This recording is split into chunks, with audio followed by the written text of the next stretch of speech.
Woohoo! More sea root action! I'm excited! Are you excited? Nah, just kidding, I'm gonna stop doing that. But, okay, there's an erratum, first of all, that I want to bring to something I said in part 110. I said that for the Pepsi Refresh contest that non-Americans couldn't vote, but that's not true. They can't vote through Facebook, but they can vote by using their Pepsi account. So if you got a Pepsi account, you can vote even if you're not American, which is a good thing for the third of my viewership that is not from the United States. Oh yeah, there's one catch though. Your email account that you use to make your Pepsi account needs to not be linked to a Facebook account that's from outside of the United States, else it's not gonna work. I wonder why it's so complicated, but oh well. I imagine big corporations are all about needlessly complicated.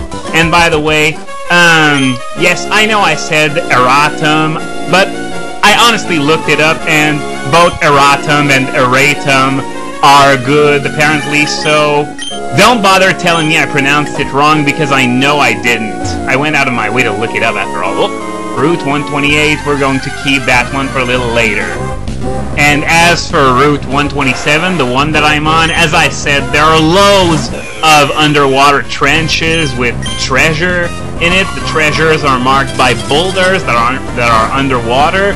And one thing I noticed from previous playthroughs is that trainers will not hang around in places with deep water, presumably to avoid any glitching when it comes to, you know, going back up at the same place where a trainer is. I guess this is why they decided not to put trainers there. And oh, you get the idea here. There was a boulder there and a star piece was in it. So I guess I explored this trench completely.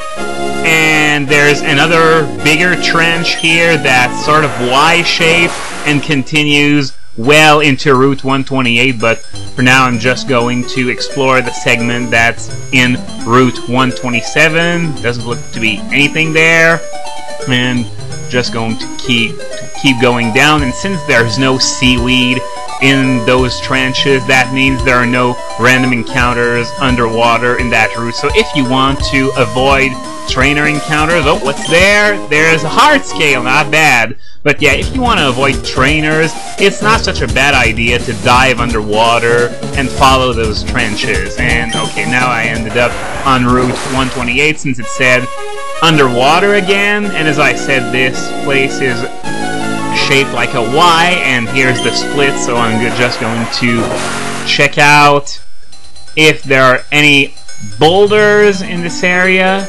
Nope, doesn't look like it, so I guess I'm just going to head back up, and I'm going to end up on the right side of Route 127. There are a few big islands in that area, including this one. And you know, on the front page of GameFAQs today, there is a top 10 list that's about ways game designers take their revenge on gamers. And one of those entries, well, it was just freaking pathetic. It was really horrid because it was about Pokémon, and the main idea behind it was that the guy was complaining about how the AI cheats. Okay, for example, if the opponent uses Thunderbolt, it's going to have like a 30% paralysis rate instead of 10%. That is complete bullshit. Every game has been hacked to pieces, and the game is absolutely equal between AI and human. It's just freaking urban legend. This guy based himself on urban legends to write something about Pokémon on GameFAQs, and he still made the front page. Now, I'll give that much to you. There aren't that many top 10 lists on GameFAQs that are worthy of making the top 10, but this one, well, the guy clearly lost his marbles. What can I say? You have to research facts before you write something about that. And the facts are that the game is fair and even between AI and humans. It may not look like it at times because you tend not to remember the times when you get lucky criticals, but you sure as hell remember when the AI gets them. That's human nature.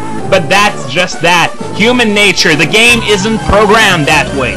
Okay, thank you very much. Now that I'm done complaining for today, I'm going to continue complaining! Yeah, because I went back to the PC before taping this part to deposit some items, and I ran out of space in the PC. This is the first time this happened in this LP, but it happened rather often in Red, and happened a few times in Crystal as well. Well, at least the good news is that I lasted 111 videos this time before running out of space in the PC, which is actually a really good score compared to even Crystal, but it's really annoying that you have such little space to store your items. At least in Generation 4, well, the Palkia brand bags don't make much sense from a logical point of view, but I really love that bag because there was no limit at all in what you could put in that bag. And by the way, I gave a shell bell to Regice, as you can clearly see, because of that little annoying animation that takes several seconds each time just to tell me, oh, you healed 1 HP, you healed 2 HP. I'm so looking forward to Generation 5, if only for that. This is going to be the end of those annoying wastes of time. And speaking of Black and White, I still wasn't done talking about the new Pokemon that were revealed in the last month. So I already covered 5 of them, so I guess next would be Chiramii, the chinchilla Pokemon, which is probably the sickeningly cute, adorable rodent that never evolves. Now, some people have speculated that it might be the new Rattata or Bidoof, but that's not the case because there's a screenshot that reveals that Chiramii's issue dex number is 78, and regional dexes usually are organized roughly in the order in which you meet the Pokemon. And number 78, well, sorry, but it can't be a Rattata or a Bidoof. So the sickeningly cute rodent is the next best choice, though I'm hoping that it at least evolves into something, because its abilities, well, it gets the completely useless cute charm, but it also gets the much more compelling technician. Now Chiramii is a mono-normal, and you know what other mono-normals have technician? Ambipom and Persian. Yeah, when you're competing with Ambipom, you don't have too much of a chance of winning if you share the same type, because mono-normal really isn't that good. Persian is not as good as Ambipom, but it's still fairly decent compared to what it could have been without Technician. Just go check what I mean on Smogon's Persian page, and you'll see a lot of really cheesy ways to abuse Technician, even though Persian just isn't that good of a Pokemon. So I really hope for Chiramii's sake that it evolves, else it's just going to be doomed right from the start. And you see, even more of those trenches here. I was about to go there, but, you know, random battle.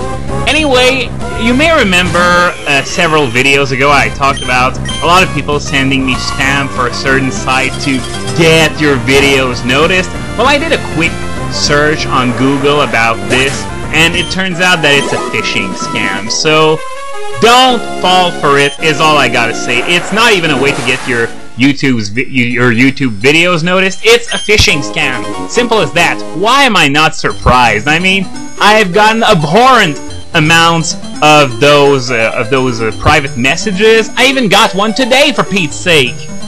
And okay, there was nothing but a red shard in that trench, but there was a diving spot that I noticed at the other end of that island. I'm going to check it out right now. And by the way, if you ever run out of elemental stones from, you know, those boulders and underwater spots and stuff, well, you can always steal more shards. Treasure hunt more shards from underwater Pokemon, and probably ones that you fish as well. I don't exactly remember which one, sorry.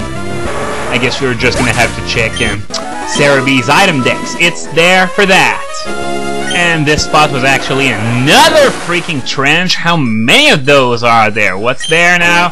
HP up! Well, not complaining. That thing's rather expensive, especially when you buy them in bulk.